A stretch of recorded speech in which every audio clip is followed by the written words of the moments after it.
साथियों नमस्कार, आप देख रहे हैं लोधी एक्टिविस्ट। मेरा नाम है लोधी श्याम सिंह राजपूत। साथियों, खेड़ा गांव अतरौली की घटना जो बहुत ही निंदनीय है, बड़ा ही दुखद है कि एक सप्ताह से ऊपर गुजर जाने के बाद भी पुलिस प्रशासन ने तो अपनी लीपापोती कर दी और वहाँ पे जो हमारी लोकल राजनेता हैं या नेता हैं भैया, उन्हें जानकारी नहीं हुई और दुनिया में खबर फैल गई। जब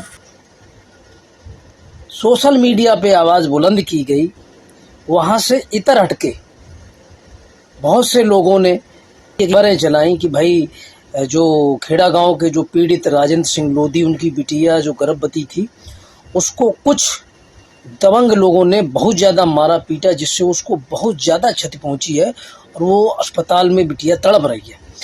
ये खबर जब वीडियो वायरल हुआ है, अब राजेंद्र सिंह लोधी के साथ जो घटना घटी है, उस घटना को अगर देखा जाए कायदे से, जिस क्षेत्र के आसपास पूरी लोधी राजपूत बेल्ट हो, जहाँ पे राज प्रमुख, विधायक, प्रधान सब कुछ लोधी राजपूत हो, और वहाँ पर भी एक पीड़ित व्यक्ति लोधी हो जिसकी कहीं सुनवाई ना हो, थाने में 151 की मामूली सी धारा में चालान हो जाए, जिसकी गर्भवती बेटी को 8-10 लोग मिलके बुरी तरीका से प्रताड़ित करे, बुरी तरीके से गिरा के मारे, उस व्यक्ति की कहीं सुनवाई नहीं है। तो मैं कैसे कह दूं कि हमारे जो राजनेता, हमारे जो सांसद विधायक बनते हैं या बने हैं, वो हमारे लोगों के लिए बने, रक्षा करने के लिए, हम लोगों की मुसीबत समस्याओं का निदान करने के लिए बने हैं, या सिर्फ जो देखने में लोधी।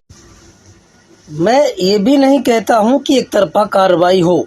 जब पीड़ित राजेंद्र सिंह लोधी जी से हमारी बात हुई, मैंने उनसे पूछा कि पूरा मामला क्या है, तो उन्होंने बताया कि भैया भूसा की ट्राली आई हुई थी और भूसा की गठरी उनकी दीवार में टच हो गई थी, जबकि उनका प्लास्टर नहीं टूटा था, प्लास्टर ऑलरेडी पहले से टूटा हुआ था। जब उन्होंने बहुत गाली गलौज करने लगे तो हमारे बच्चों ने ये भी कहा कि भैया अगर हमारे भूसे से नुकसान हुआ है तो हम आपका बनवा देंगे, और ज़्यादा से ज़्यादा वहाँ तो 250 ग्राम सीमेंट का खर्चा था। फिर भी उन लोगों ने एक नहीं सुनी और पूरी दबंगई दिखाते हुए पहले राजेंद्र सिंह के लड़के रवि को पहले पिटाई की। जब लड़के की पिटाई हो रही थी, उसकी बहन जो कि गर्भवती थी, मतलब उसके पेट में बच्चा था, वो अपने भाई को बचाने के लिए गई, तो उन दबंगों ने उसके भाई, तो वो भाग गया, लेकिन उस बेचारी को इतनी पिटाई की कि आज वो अस्पताल में एड़ियाँ रगड़ रही है। अब समझ लो, ये दुख भरी कहानी है उस पीड़ित की। बल्कि उन्होंने ये भी बताया कि हमने कहा था कि भैया जो भी नुकसान हुआ, हमसे हुआ या नहीं हुआ है, आप कह रहे हो तो हम आपका बनवा देंगे। ये भी बात उन दबंगों को समझ में नहीं आई। उनका मकसद था कि किसी तरीके से राजेंद्र सिंह के पूरे परिवार को मारना पीटना। वहां से बिटिया को बहुत ज्यादा मारा पीटा, वो हॉस्पिटल में भर्ती है, बहुत ज्यादा हालत खराब है, कोई सुनवाई नहीं हुई। लेकिन अतरौली खबर ने इस पोस्ट को जब निकाला, मेरे पास खबर आई, मैंने बात की, और फिर सबका दल यूनाइटेड के प्रमोद लोधी जी ने इस मामले को संज्ञान में लिया। अब तो आग के तरीके से बात पहुंच गई, चारों तरफ फायर हो गई। तो मैं कहना चाहता हूं जनप्रतिनिधियों से, जो लोकल जनप्रतिनिधि आसपास के विधायक, ब्लॉक प्रमुख, प्रधान है, यार आप लोग अपने आसपास के लोगों की अगर सुरक्षा नहीं कर सकते हो तो पूरे उत्तर प्रदेश की सुरक्षा कैसे करोगे? पूरे उत्तर प्रदेश की देखभाल कैसे करोगे? तो ये बड़ा समझने वाली बात है। राजनीति विधायक, प्रधान, ब्लॉक प्रमुख बनना ही नहीं है।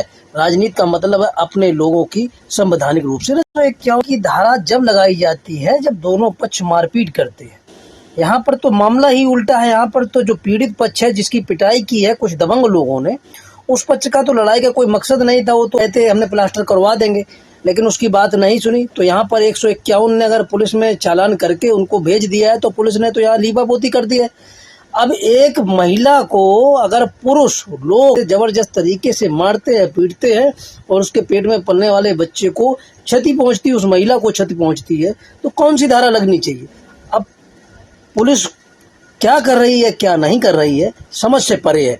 लेकिन ये सोशल मीडिया की ताकत है, जिसकी बदौलत आज इस पीड़ित की आवाज़ हर आदमी तक पहुंची और हर आदमी इस पीड़ित के साथ है, न्यायिक रूप से, संवैधानिक रूप से।